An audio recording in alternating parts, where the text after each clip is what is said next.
je vais me résumer à l'une en Wolof après, a pu faire au cours de ces 2 années et demie d'existence, pour ne pas dire 3.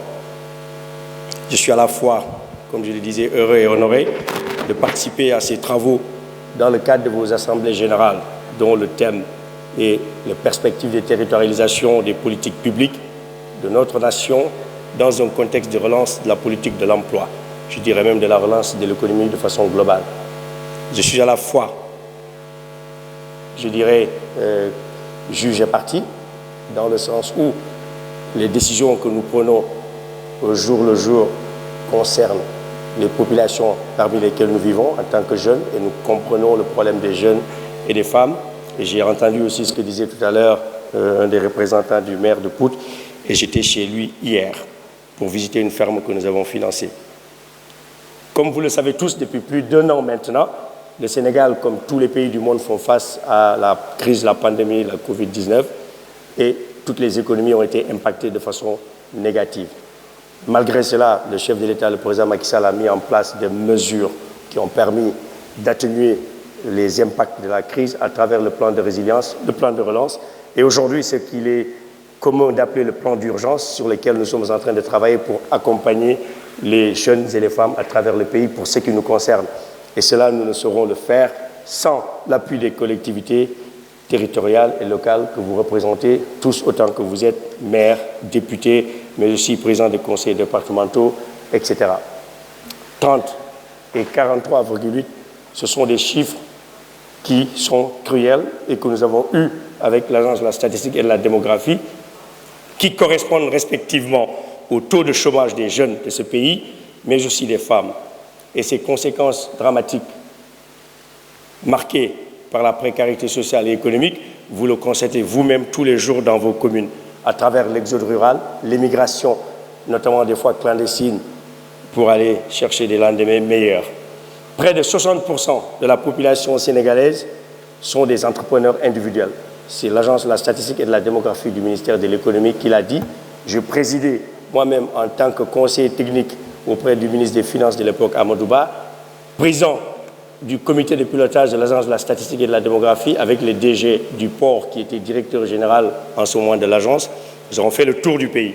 Nous avons recensé en 2 ans les entreprises individuelles et collectives qui existent, et nous avons vu que les principaux problèmes auxquels ils font face, c'était le manque d'emploi, de financement, d'accompagnement et de garantie. C'est pourquoi le président Macky Sall a créé en 2018 la délégation générale à l'entrepreneuriat rapide pour les femmes et les jeunes pour financer en priorité les femmes et les jeunes âgés de 18 à 40 ans, sans aucune exception.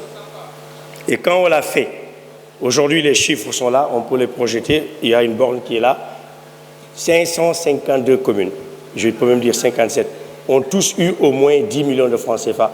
Peut-être, vous les maires, vous ne les avez pas vus, mais vos concitoyens, vos populations les ont vus, et nous avons...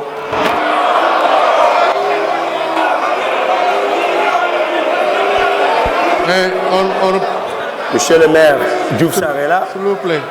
Monsieur le maire, Omar Youm est là. S'il vous plaît. Monsieur le maire, Yaya Sow est là. Monsieur le maire, Pambal est là. Willan est là. Maudi Diaw de Matam est là. Et j'en passe. J'ai fait les 45 départements du pays. J'ai été dans 300 communes. S'il vous plaît, et les maires qui ne nous ont pas eu n'ont pas déposé de projet. S'il vous plaît.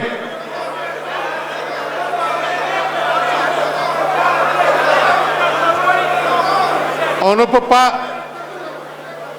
peut pas faire ça. Dañu invité nit ñi pour déglu leen li ngeen di wax kenn dégg ko.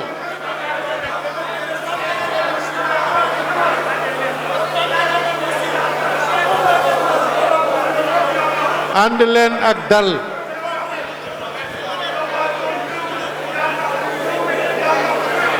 mais kii est-ce que maire la sax. yow maire nga walla. du maire. yow maire nga. borom yére bu jaune bële est-ce que maire la. soo nekkul maire nag da ngay noppi walla ñu génne la salle bi.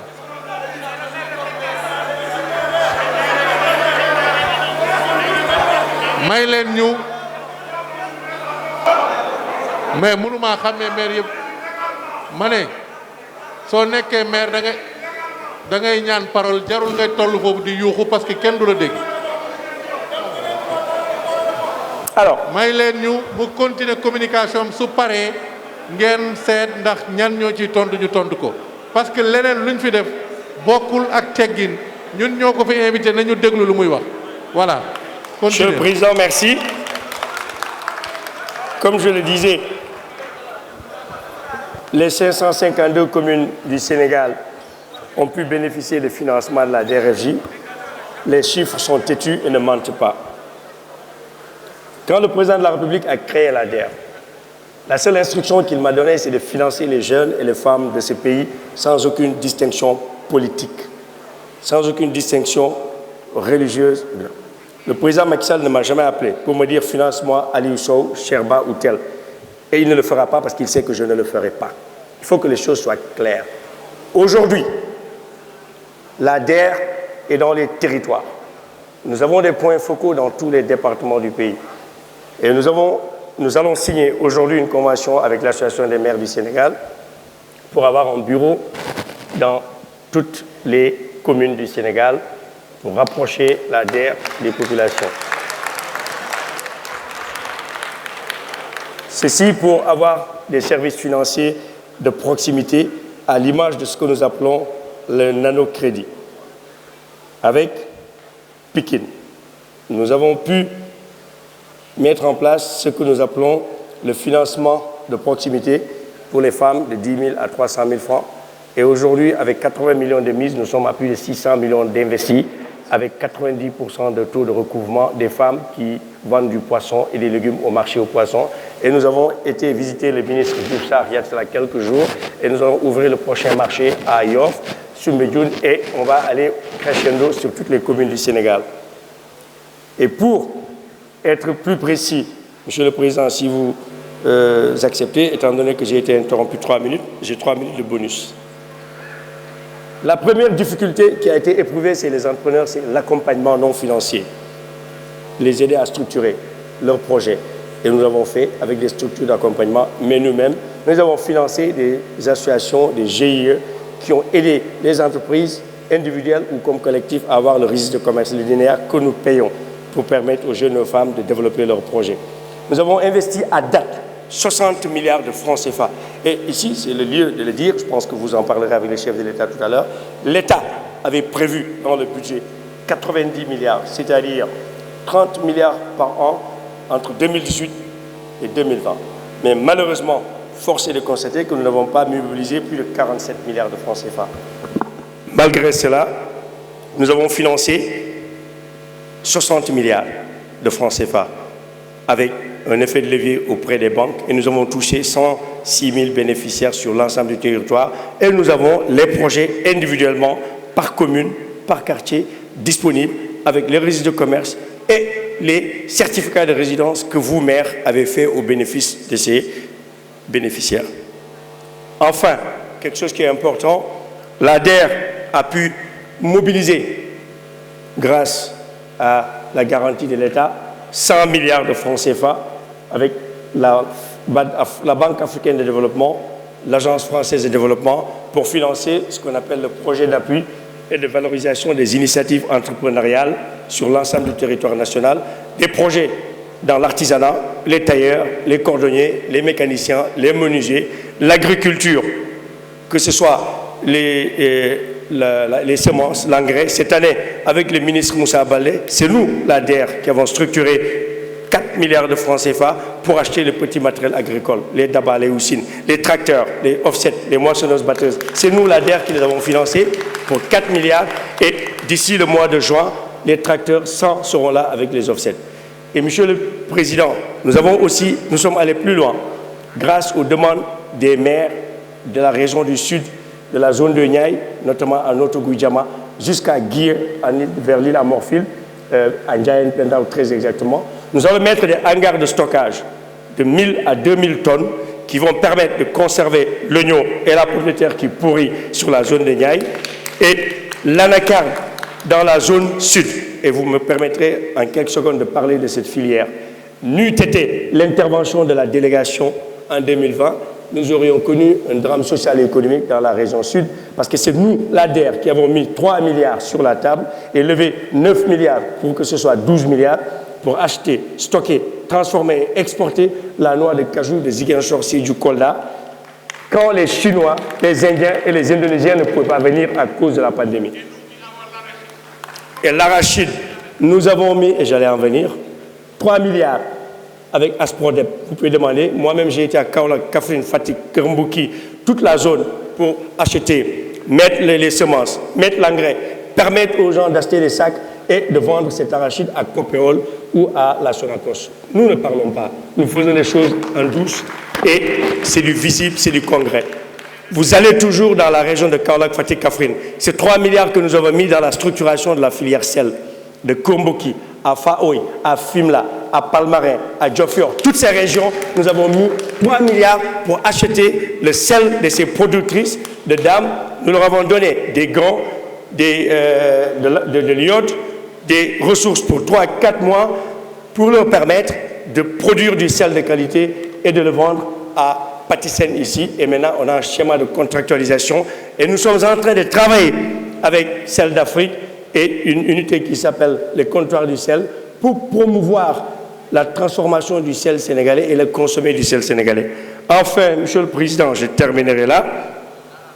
En 2021, la DRFJ confirme sa dynamique d'expansion et de territorialisation dans les territoires. Le président de la République l'a annoncé dans son discours du 3 avril pour qu'on soit présent auprès de tous les départements. Nous lui avons conseillé d'aller plus loin au niveau des communes, avoir un guichet local pour les femmes et les jeunes, car cela nous permettra d'être plus proches des jeunes et des femmes. Et ce sera la convention que nous allons signer tout à l'heure, vous et moi, qui nous permettra d'atteindre tous les bénéficiaires des jeunes et des femmes de notre pays. Enfin, le message que je voudrais lancer, vous, les maires et les élus locaux, soyons clairs, nous n'aurions pas pu être là où nous sommes, dans les 14 régions, les 45 départements et 552 communes, sans votre concours et votre apport pour l'ensemble. Je peux dire plus de 80% des maires que j'ai rencontrés, que j'ai vus chez eux ou qui sont venus me voir dans mon bureau, car moi, mon bureau, ce n'est pas à Dakar. Moi, mon bureau, c'est sur le terrain, à Kolda, à Kédougou, à Diofior, à Fimela, à Tamba, à Passy, partout. Et quand quelqu'un vient dans mon bureau, il ne me trouve pas là-bas, il y a des gens qui sont là-bas, mais nous sommes sur le terrain, nous sommes dans l'action. C'est d'ailleurs convaincu de la pertinence de cette collaboration plus étroite entre la DER et les maires que je tiens à remercier chaleureusement Monsieur le Président, maire de Guédiawaye, qui est venu me voir dans mon bureau avec Madiagne, en discutant avec les acteurs pour qu'on puisse être là et soutenir l'Association des maires du Sénégal pour être présent dans toutes les communes du Sénégal. Et grâce à ce partenariat renforcé, nous serons en mesure d'allier nos moyens humains et financiers afin de faciliter le suivi des bénéficiaires ou encore la ventilation des financements partout pour tous, comme le veut le président Macky Sall, sans aucune distinction politique, raciale et religieuse. Merci à vous. Bon après-midi.